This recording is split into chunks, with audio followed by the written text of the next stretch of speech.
बिस्मिल्लाहिर्रहमानिर्रहीम अस्सलाम वालेकुम व्यूअर्स की हाल उम्मीद है सारे ठीक होंगे। अल्लाह ताला सारिਆਂ ਨੂੰ अपने घर खुश रखे आबाद रखे आमीन सुमा आमीन। ये तो व्यूअर्स ਅੱਜ ਬਣਾਵਾਂਗੇ ਬਹੁਤ ਹੀ ਮਜ਼ੇ ਦੇ ਪੋਟੈਟੋ ਬਾਲਸ ਬਣਾਵਾਂਗੇ। ਸਿਰਫ ਪੋਟੈਟੋ ਦੇ ਨਾਲ ਆਪਾਂ ਹੋਰ ਕੋਈ ਚੀਜ਼ ਇਹਦੇ ਵਿੱਚ ਕੋਈ ਸ਼ਾਮਿਲ ਨਹੀਂ ਕਰਨੀ, ਕੋਈ ਸਬਜ਼ੀ ਵਗੈਰਾ ਦੀ ਜ਼ਰੂਰਤ ਨਹੀਂਗੀ, ਫਿਰ ਵੀ ਬਹੁਤ ਹੀ ਮਜ਼ੇ ਦੇ ਬਣਨਗੇ। ਸਭ ਤੋਂ ਪਹਿਲੇ ਆਪਾਂ ਕੱਦੂਕਸ਼ ਕਰ ਲੈਣਾ ਵਾ ਬੋਇਲ ਕਰਕੇ ਪੋਟੈਟੋਜ਼ ਨੂੰ, ਤੇ ਉਸ ਤੋਂ ਬਾਅਦ ਥੋੜਾ ਜਿਹਾ ਚਾਟ ਮਸਾਲਾ, ਥੋੜਾ ਜਿਹਾ ਗਰਮ ਮਸਾਲਾ ਤੇ ਨਮਕ ਤੇ ਚਿਕਨ ਪਾਊਡਰ ਬਸ ਸ਼ਾਮਿਲ ਕੀਤਾ ਵਾ, 4 ਚੀਜ਼ਾਂ। ਇਹ ਵੀ ਤੁਸੀਂ ਆਪਣੇ ਟੇਸਟ ਦੇ ਮੁਤਾਬਕ ਵੱਧ ਘੱਟ ਕਰ ਸਕਦੇ ਹੋ। ਤੇ ਸਬਜ਼ ਧਨੀਆ ਸਿਰਫ ਸ਼ਾਮਿਲ ਕਰਾਂਗੇ ਤੇ ਅੱਛੇ ਤਰੀਕੇ ਦੇ ਨਾਲ ਇਹਨਾਂ ਨੂੰ ਆਪਾਂ ਮਿਕਸ ਕਰ ਲਾਂਗੇ। ਤੁਹਾਨੂੰ ਵੀਡੀਓ ਚੰਗੀ ਲੱਗੇ ਤੇ ਲਾਈਕ ਤੇ ਸ਼ੇਅਰ ਜ਼ਰੂਰ ਕਰਿਆ ਜੇ। ਚੈਨਲ ਤੇ ਨਵੇਂ ਆ ਤੇ ਚੈਨਲ ਨੂੰ ਸਬਸਕ੍ਰਾਈਬ ਕਰਕੇ ਜਾਇਆ ਜੇ, ਨਾਲ ਬੈਲ ਆਈਕਨ ਨੂੰ ਜ਼ਰੂਰ ਪ੍ਰੈਸ ਕਰਿਆ ਤਾਂ ਕਿ ਆਉਣ ਵਾਲੀ ਵੀਡੀਓਜ਼ ਦਾ ਨੋਟੀਫਿਕੇਸ਼ਨ ਤੁਹਾਡੇ ਤੱਕ ਆਸਾਨੀ ਨਾਲ ਪਹੁੰਚ ਸਕੇ।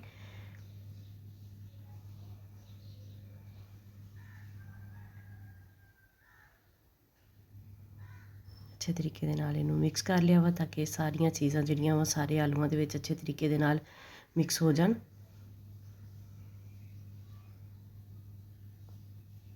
बहुत ही आसान जी रेसिपी है, तुसी वीडियो ਨੂੰ फुल वाच करना वा, बिल्कुल भी स्किप नहीं करना। ਤੇ ਇਹ ਦੇਖੋ ਹੁਣ ਆਟੇ ਦੀ ਡੋ ਬਣਾ ਲਈ ਆ ਤੇ ਹੁਣ ਥੋੜਾ ਜਿਹਾ ਹੱਥਾਂ ਨੂੰ ਗਰੀਸ ਕਰ ਲਾਂਗੇ ਤੇ ਥੋੜੇ ਥੋੜੇ ਮਿਕਸਚਰ ਲੈ ਕੇ ਥੋੜਾ ਥੋੜਾ ਤੇ ਇਹਦੇ ਆਪਾਂ ਬੋਲਸ ਬਣਾਵਾਂਗੇ। ਬੋਲਸ ਦਾ ਸਾਈਜ਼ ਤੁਸੀਂ ਆਪਣੀ ਮਰਜ਼ੀ ਦੇ ਨਾਲ ਵੱਡਾ ਜਾਂ ਛੋਟਾ ਕਰ ਸਕਦੇ ਹੋ। ਮੈਂ ਤਕਰੀਬਨ ਇੰਨੇ ਕੁ ਸਾਈਜ਼ ਦੇ ਬਣਾਏ ਆ।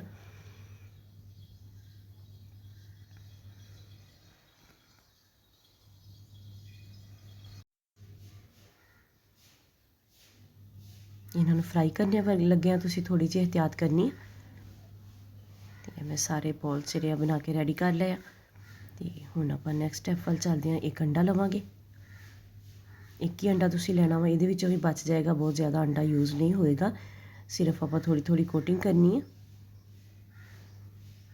ਥੋੜਾ ਜਿਹਾ ਚਿਕਨ ਪਾਊਡਰ ਸ਼ਾਮਿਲ ਕਰਾਂਗੇ ਅੰਡੇ ਦੇ ਵਿੱਚ ਤਾਂ ਕਿ ਅੱਛਾ ਜਿਹਾ ਟੇਸਟ ਆਵੇ। ਜਿਹੜੀ ਇਹਦੀ ਬਾਹਰਲੀ ਕੋਟਿੰਗ ਵਾਲੀ ਲੇਅਰ ਆ ਉਹਦੇ ਵਿੱਚ ਵੀ, ਤੇ ਥੋੜਾ ਜਿਹਾ ਨਮਕ ਸ਼ਾਮਿਲ ਕਰ ਦਿਆਂਗੇ। ਸੌਰੀ, ਥੋੜਾ ਜਿਹਾ ਚਾਟ ਮਸਾਲਾ ਸ਼ਾਮਿਲ ਕੀਤਾ ਵਾ ਤੇ ਥੋੜਾ ਜਿਹਾ ਮੈਂ ਚਿਕਨ ਪਾਊਡਰ ਸ਼ਾਮਿਲ ਕੀਤਾ। ਨਮਕ ਸ਼ਾਮਿਲ ਨਹੀਂ ਇਸ ਲਈ ਕਰਨਾ, ਬਿਲਕੁਲ ਥੋੜਾ ਜਿਹਾ ਨਮਕ ਸ਼ਾਮਿਲ ਕੀਤਾ ਵਾ।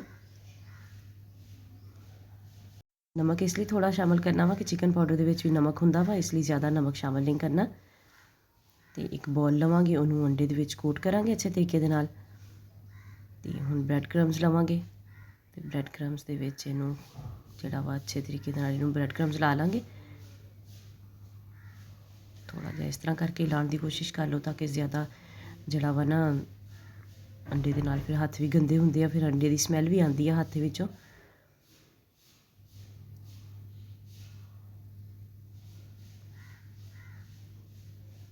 ਇਸੇ ਤਰੀਕੇ ਨਾਲ ਸਾਰੇ ਬੋਲਸ ਆਪਾਂ ਰੈਡੀ ਕਰ ਲਾਂਗੇ। ਇਹ ਲਾਸਟ ਵਾਲਾ ਬਹੁਤ ਹੀ ਆਸਾਨ ਜੀ ਰੈਸਪੀ ਆ ਇਫਤਾਰ ਦੇ ਵਿੱਚ ਬਣਾਉਣ ਵਾਸਤੇ, ਕਿ ਬਹੁਤ ਜ਼ਿਆਦਾ ਟਾਈਮ ਵੀ ਨਹੀਂ ਲੱਗਦਾ ਤੇ ਬਹੁਤ ਹੀ ਜਲਦੀ ਤਿਆਰ ਹੋ ਜਾਂਦੀ ਆ। ਕੋਈ ਆਪਾਂ ਨੂੰ ਬਹੁਤ ਜ਼ਿਆਦਾ ਚੀਜ਼ਾਂ ਨਹੀਂ ਇਕੱਠੀਆਂ ਕਰਨੀਆਂ ਪੈਂਦੀਆਂ ਇਹਦੇ ਵਾਸਤੇ ਕਿ ਇਹ ਵੀ ਚੀਜ਼ ਇਹਦੇ ਵਿੱਚ ਪਾਣੀ, ਇਹ ਵੀ ਪਾਣੀ ਆ। ਸਿਰਫ ਆਲੂਆਂ ਦੇ ਨਾਲ ਹੀ ਆਪਾਂ ਇਹਨੂੰ ਜਿਹੜਾ ਵਾ ਅੱਛੇ ਤਰੀਕੇ ਨਾਲ ਬਣਾ ਲਿਆ। ਆਪਾਂ ਇਹਦੀ ਬਾਈਂਡਿੰਗ ਵਾਸਤੇ ਕੋਈ ਕੌਰਨਫਲੋਰ ਜਾਂ ਮੈਦਾ ਵਗੈਰਾ ਵੀ ਇਹਦੇ ਵਿੱਚ ਸ਼ਾਮਿਲ ਨਹੀਂ ਕੀਤਾ। ਤੇ ਫਿਰ ਵੀ ਆਪਣੇ ਬੋਲਸ ਜਿਹੜੇ ਆ ਬਹੁਤ ਅੱਛੇ ਤਰੀਕੇ ਨਾਲ ਫਰਾਈ ਹੋਏ ਆ, ਬਿਲਕੁਲ ਵੀ ਟੁੱਟਣਗੇ ਨਹੀਂ। ਬਸ ਤੁਸੀਂ ਇੱਕ ਇhtiyਾਤ ਕਰਨੀ ਆ ਕਿ ਇਹਨਾਂ ਨੂੰ ਨਾ ਪਹਿਲੇ ਟੱਚ ਨਹੀਂ ਕਰਨਾ ਜਲਦੀ। ਬਿਲਕੁਲ ਤੁਸੀਂ ਜਿਹੜਾ ਨਾ ਜ਼ਿਆਦਾ ਗਰਮ ਤੇਲ ਦੇ ਵਿੱਚ ਇਹਨਾਂ ਨੂੰ ਨਹੀਂ ਪਾਉਣਾ, ਨੋਰਮਲ ਜਿਹਾ ਤੇਲ ਗਰਮ ਹੋਣਾ ਚਾਹੀਦਾ ਵਾ ਤੇ ਉਹਦੇ ਵਿੱਚ ਇਹਨਾਂ ਨੂੰ ਇੱਕ ਇੱਕ ਕਰਕੇ ਡ੍ਰੌਪ ਕਰ ਦਿਓ। ਤੇ ਬਿਲਕੁਲ ਫ਼ੌਰਨ ਤੁਸੀਂ ਇਹਨਾਂ ਨੂੰ ਛੇੜਨਾ ਨਹੀਂਗਾ। ਜੇ ਤੁਸੀਂ ਫ਼ੌਰਨ ਇਹਨਾਂ ਨੂੰ ਟੱਚ ਕਰੋਗੇ ਤੇ ਕੋਟਿੰਗ ਇਹਨਾਂ ਦੀ ਉਤਰ ਜਾਏਗੀ ਤੇ ਇਹ ਬਿਖਰ ਜਾਣਗੇ।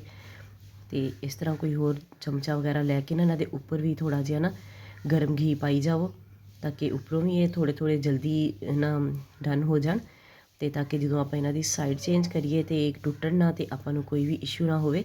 ਤੇ ਪਹਿਲੀ ਗੱਲ ਇਹ ਕਿ ਤੁਸੀਂ ਇਹਨੂੰ ਚਮਚੇ ਦੇ ਨਾਲ ਸਾਈਡ ਨਾ ਚੇਂਜ ਕਰਿਓ। ਇਹਨਾਂ ਨੂੰ ਕੱਪੜੇ ਦੇ ਨਾਲ ਪਕੜ ਕੇ ਨਾ ਕੜਾਈ ਨੂੰ ਤੇ ਥੋੜਾ ਜਿਹਾ ਇਹਨਾਂ ਨੂੰ ਨਾ ਹਿਲਾ ਲਓ। ਬਹੁਤ ਜ਼ਿਆਦਾ ਤੇਜ਼ ਨਹੀਂ ਤੁਸੀਂ ਹਿਲਾਣਾ। ਇਹ ਦੇਖੋ ਬਸ ਇੰਨਾ ਕੁ ਹਿਲਾ ਲਵੋ ਤੇ ਇਹ ਜਿਹੜੇ ਆ ਨਾ ਆਪਣੀ ਜਗ੍ਹਾ ਛੱਡ ਦੇਣਗੇ ਖੁਦ ਹੀ। ਕਿ ਬਹੁਤ ਜ਼ਿਆਦਾ ਤੇਜ਼ ਤੁਸੀਂ ਹਿਲਾਓਗੇ ਤੇ ਘੀ ਵੀ ਬਾਹਰ ਛਲਕ ਸਕਦਾ ਵਾ ਤੇ ਜਲਣ ਦਾ ਵੀ ਖਤਰਾ ਵਾ। ਬਿਲਕੁਲ ਇhtiyਾਤ ਨਾਲ ਇਹ ਕੰਮ ਤੁਸੀਂ ਕਰਨਾ ਵਾ। ਤੇ ਜੇ ਇਸ ਤਰ੍ਹਾਂ ਨਹੀਂ ਤੁਸੀਂ ਕਰ ਸਕਦੇ ਤੇ ਫਿਰ ਬਿਲਕੁਲ ਹੀ ਇhtiyਾਤ ਦੇ ਨਾਲ ਇਹਨੂੰ ਤੁਸੀਂ ਸਪਾਈਡਰ ਵਗੈਰਾ ਦੇ ਨਾਲ ਨਾ ਇਹ ਦੇਖੋ ਬਿਲਕੁਲ ਆਹਿਸਤਾ ਆਹਿਸਤਾ ਇਹਨਾਂ ਨੂੰ ਛੇੜਨਾ ਵਾ। ਬਹੁਤ ਜ਼ਿਆਦਾ ਜ਼ੋਰ ਦੇ ਨਾਲ ਇਹਨਾਂ ਨੂੰ ਤੁਸੀਂ ਨਹੀਂ ਕਰਨਾ, ਕਿਉਂਕਿ ਬਾਜ਼ੂ ਔਕਾਤ ਇਸ ਤਰ੍ਹਾਂ ਹੁੰਦਾ ਵਾ ਕਿ ਆਲੂ ਚਿਪਕ ਜਾਂਦਾ ਵਾ ਬਰਤਨ ਦੇ ਵਿੱਚ, ਘੀ ਦੇ ਟੈਂਪਰੇਚਰ ਦਾ ਕੋਈ ਫ਼ਰਕ ਹੋਵੇ ਤੇ ਬਾਕੀ ਉਹ ਫਿਰ ਜਦੋਂ ਤੁਸੀਂ ਉਹਨੂੰ ਪਲਟਣ ਦੀ ਕੋਸ਼ਿਸ਼ ਕਰੋਗੇ ਤੇ ਅੱਧਾ ਹਿੱਸਾ ਨੀਚੇ ਹੀ ਰਹਿ ਜਾਏਗਾ ਤੇ ਬਾਕੀ ਦਾ ਅੱਧਾ ਜਿਹੜਾ ਉੱਪਰ ਨਿਕਲ ਕੇ ਤੇ ਬਿਖਰ ਜਾਏਗਾ। ਤੇ ਬਿਲਕੁਲ ਇhtiyਾਤ ਦੇ ਨਾਲ ਤੁਸੀਂ ਇਹਨਾਂ ਨੂੰ ਪਲਟਣਾ ਵਾ, ਹੋਰ ਇਹਨਾਂ ਨੂੰ ਕੋਈ ਇਸ਼ੂ ਨਹੀਂ ਹੋਏਗਾ। ਦੇਖੋ ਮਾਸ਼ਾਅੱਲਾ ਜ਼ਬਰਦਸਤ ਜਿਹਾ ਗੋਲਡਨ ਕਲਰ ਆ ਗਿਆ ਵਾ ਤੇ ਹੁਣ ਇਹਨਾਂ ਨੂੰ ਆਪਾਂ ਇਸ ਤਰ੍ਹਾਂ ਹੀ ਬਾਕੀ ਦੇ ਵੀ ਸਾਰੇ ਫਰਾਈ ਕਰ ਲਾਂਗੇ ਤੇ ਇਹਨਾਂ ਨੂੰ ਆਪਾਂ ਕੱਢ ਲਾਂਗੇ। ਤੁਹਾਨੂੰ ਵੀਡੀਓ ਚੰਗੀ ਲੱਗੇ ਤੇ ਲਾਈਕ ਤੇ ਸ਼ੇਅਰ ਜ਼ਰੂਰ ਕਰਿਆ ਜੇ। ਚੈਨਲ ਤੇ ਨਵੇਂ ਆ ਤੇ ਚੈਨਲ ਨੂੰ ਸਬਸਕ੍ਰਾਈਬ ਕਰਕੇ ਜਾਇਆ ਜੇ। ਨਾਲ ਬੈਲ ਆਈਕਨ ਨੂੰ ਜ਼ਰੂਰ ਪ੍ਰੈਸ ਕਰਿਆ ਤਾਂ ਕਿ ਆਉਣ ਵਾਲੀ ਵੀਡੀਓਜ਼ ਦਾ ਨੋਟੀਫਿਕੇਸ਼ਨ ਤੁਹਾਡੇ ਤੱਕ ਆਸਾਨੀ ਨਾਲ ਪਹੁੰਚ ਸਕੇ। ਤੇ ਦੇਖੋ ਮਾਸ਼ਾਅੱਲਾ ਦੋਨਾਂ ਤਰਫੋਂ ਬਹੁਤ ਹੀ ਜ਼ਬਰਦਸਤ ਜਿਹਾ ਕਲਰ ਆ ਗਿਆ ਵਾ ਤੇ ਹੁਣ ਆਪਾਂ ਇਹਨਾਂ ਨੂੰ ਕੱਢ ਲਾਂਗੇ।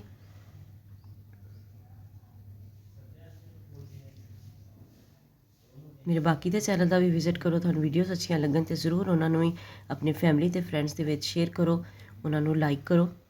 ਬਹੁਤ ਸਾਰੀਆਂ ਵੀਡੀਓਜ਼ ਪਈਆਂ ਹੋਈਆਂ ਵਾ ਚੈਨਲ ਤੇ ਇਫਤਾਰੀ ਦੇ ਜਿਹੜੀਆਂ ਵਾ ਇਫਤਾਰ ਰੈਸਿਪੀਜ਼ ਪਈਆਂ ਉਹਦੇ ਉੱਪਰ ਤੇ ਬਹੁਤ ਹੀ ਆਸਾਨ ਤੇ ਲੋ ਬਜਟ ਲੋ ਕਾਸਟ ਰੈਸਪੀਜ਼ ਦੀ ਕੋਸ਼ਿਸ਼ ਕੀਤੀ ਜਾਂਦੀ ਹੈ ਕਿ ਉਹ ਰੈਸਪੀ ਉਹ ਹੋਵੇ ਕਿ ਜਿਹੜੀ ਇੱਕ ਤਾਂ ਤੁਹਾਨੂੰ ਬਣਾਉਣੀ ਵੀ ਆਸਾਨ ਹੋਵੇ ਤੇ ਦੂਸਰੇ ਨੰਬਰ 'ਤੇ ਕਿ ਸਾਰੀਆਂ ਚੀਜ਼ਾਂ ਜਿਹੜੀਆਂ ਤੁਹਾਨੂੰ ਘਰੋਂ ਹੀ ਅਵੇਲੇਬਲ ਹੋ ਜਾਣ, ਕੋਈ ਇੱਕ ਚੀਜ਼ ਵੀ ਤੁਹਾਨੂੰ ਖੜੇ ਪੈਰ ਬਾਹਰੋਂ ਲੈਣ ਨਾ ਜਾਣੀ ਪਵੇ। ਦੇਖੋ ਮਾਸ਼ਾਅੱਲਾ ਦੂਸਰਾ ਵੈਜ ਵੀ ਮੈਂ ਬਿਲਕੁਲ ਇਹਨੂੰ ਫਰਾਈ ਕਰ ਲਿਆ ਵਾ ਤੇ ਬਿਲਕੁਲ ਇਹਤਿਆਤ ਦੇ ਨਾਲ ਤੁਸੀਂ ਇਹਨਾਂ ਨੂੰ ਕੱਢਣਾ ਵਾ ਤੇ ਬਿਲਕੁਲ ਵੀ ਟੁੱਟਣਗੇ ਨਹੀਂ। ਤੇ ਇਹ ਮਾਸ਼ਾਅੱਲਾ ਫਾਈਨਲ ਲੁੱਕ ਜ਼ਬਰਦਸਤ ਜੇ ਪੋਟੈਟੋ ਬੋਲਸ ਆਪਣੇ ਤਿਆਰ ਆ। ਤੁਸੀਂ ਇਹਨਾਂ ਨੂੰ ਬੱਚਿਆਂ ਨੂੰ ਲੰਚ ਬਾਕਸ ਵੀ ਬਣਾ ਕੇ ਦੇ ਸਕਦੇ ਹੋ, ਇਫਤਾਰੀ 'ਚ ਬਣਾਓ, ਟੀ ਟਾਈਮ 'ਚ ਬਣਾਓ। ਮਿਲਦੇ ਹਾਂ ਕਿਸੇ ਨੈਕਸਟ ਵੀਡੀਓ 'ਚ, ਉਦੋਂ ਤੱਕ ਲਈ ਅੱਲਾ ਹਾਫਿਜ਼।